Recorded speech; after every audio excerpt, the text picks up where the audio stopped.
Hey guys, this is Frosty8415. A little update. Took me a few seconds.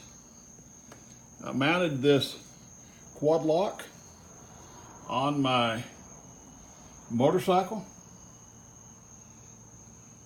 Mounts right to the handlebars on this 2018 Road Glide Ultra easily. You don't have to put the spacers in, you just mount it right to it. It's on there. It's not going anywhere. It's fantastic as far as locking up and coming off.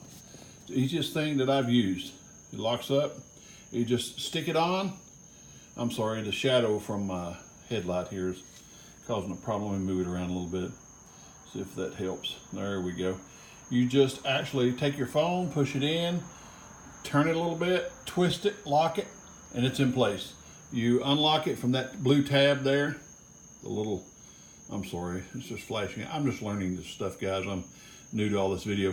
That little blue tab, you push down on it, sticks out beside your phone, turn your phone back the other way, unlock it. It's great, stable as it can be. Great little product. This is Frosty8415, out.